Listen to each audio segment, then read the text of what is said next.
You guys who clicked on this video must be exhausted, right? Your brain is fatigued and you just can't think. And maybe some of you are even ready to give up.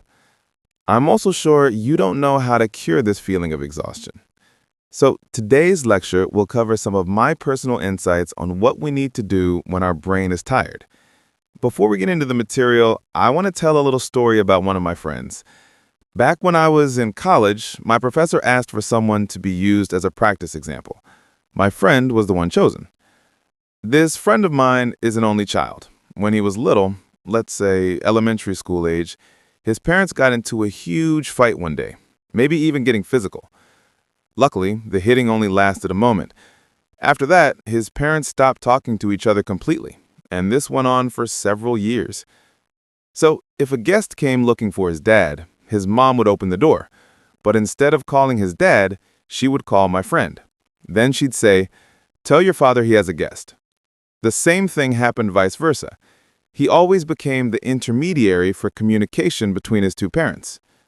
Imagine, when he was in the golden years of development, he had to deal with parents like that. And without him realizing it, it affected his brain. As an adult, he felt weary, exhausted, and low on energy. He wondered why his parents were like that, and why his friends' parents weren't. He wanted to be loved, he wanted attention, and he also wanted to be heard. Obviously, parents like that wouldn't want to listen to their child's stories. I mean, their communication with each other was already terrible. Now, that situation is what kept my friend from performing or functioning optimally in life. And he managed to get into a top university in the United States, even while underperforming. Imagine if he could perform optimally. Okay, so when we're fatigued, we have a hard time becoming the best version of ourselves. Wait, how can that be? We can still work, we can focus, we can pull ourselves back together. But if someone isn't motivated, doesn't want to work, doesn't want to study, they're just lazy. People who say they're tired are just making excuses. If someone talks like that, just punch them in the mouth. Okay, brain fatigue is a real thing. When our brain is exhausted, we lose several abilities. The ability to focus, to regulate emotions, to be creative, to trust our instincts, and to make the right decisions. And when this happens for a long time, we become easily distracted, impulsive, and we lose relationships with people. It's simple, really, because we're tired. We become lazy about socializing, we lose our purpose, we lose direction, and most critically, we can't make wise decisions. So, people who exhibit the traits I just mentioned aren't necessarily lazy or even stupid. Not necessarily. Simply put, maybe their brain is just tired. Then, after experiencing the things I mentioned, they will start feeling stressed often. They get sick easily, and they lose their drive. This also happened to one of my former employees. Let's call her Rose. Rose was a young, fresh graduate who joined my company. From the start, she was a high performer. All the work thrown at her was completed exceptionally well. I could even see the makings of a superstar in Rose. Because she was always excelling, I gave her a promotion. I moved her to a better division. But it turned out that after the promotion, she couldn't perform. She often blanked out, was unproductive, and couldn't finish her work properly. She was so underperforming that my HR department even considered firing Rose. But I told HR, give her another chance. Then my HR manager went to see Rose. She said, "Rose, maybe you can't talk about what issues you have in your life right now. But if you need to take some time off or just relax, we can lighten your workload." In your opinion, was this the right move by HR? It turns out it wasn't. Why? Because after that, Rose performed even worse.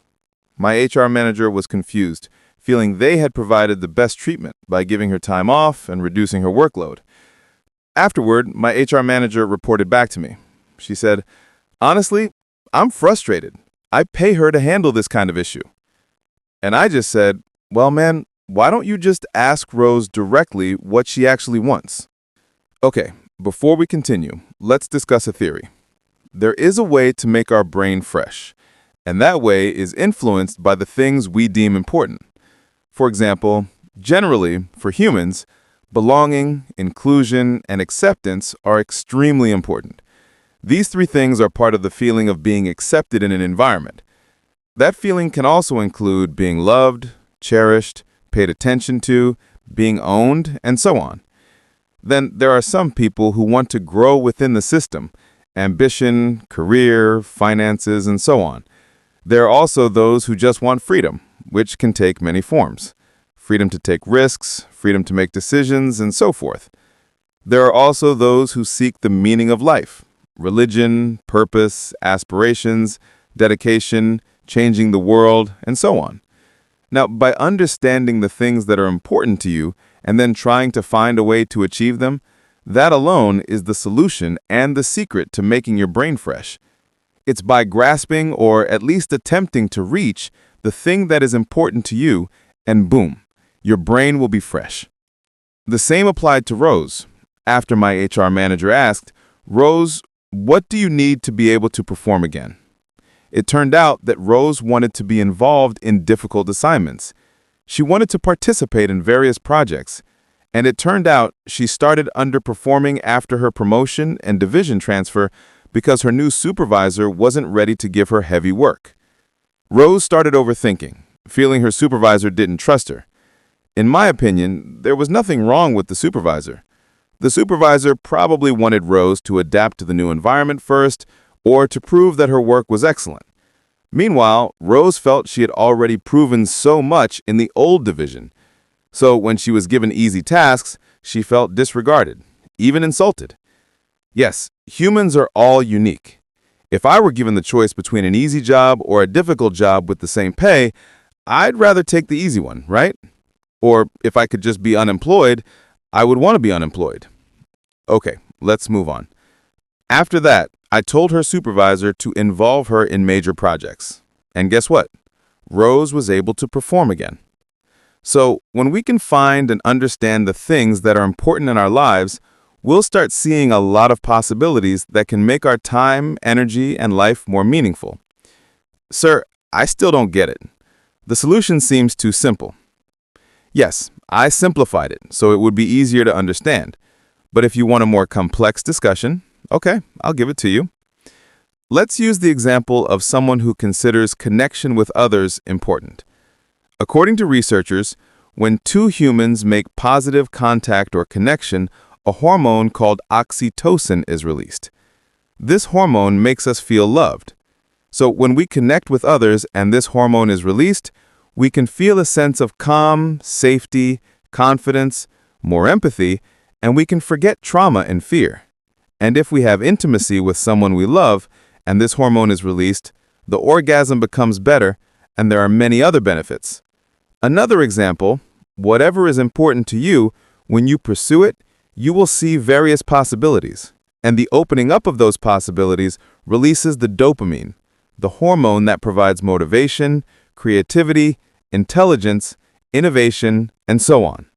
Sir, but I often see content that says dopamine is bad. There's some truth to that, but if I explain it here, it will be very long, so let's save that for another time. The bottom line is that bad dopamine is influenced by the source of the dopamine itself. If you get dopamine from constantly watching videos, then it's definitely bad. Okay, when someone goes to a psychologist complaining about a lack of motivation, one of the first things the psychologist checks is their dopamine level. Then, the common solution, if the disturbance is only a lack of motivation without other disorders, is to give the patient a new, positive source of dopamine. For example, the psychologist will suggest the patient do something that can make their career, love life, or overall life develop. Now, when some progress starts to become visible in their life, the psychologist will emphasize and reinforce the feeling that they have developed. The feeling we get when we make progress, achieve something, or are simply respected by others, this feeling is incredibly satisfying. And this feeling is what can make our brain fresh. To simplify it further, the formula for making our brain fresh is to generate the hormones we need in a positive way that aligns with the values within ourselves.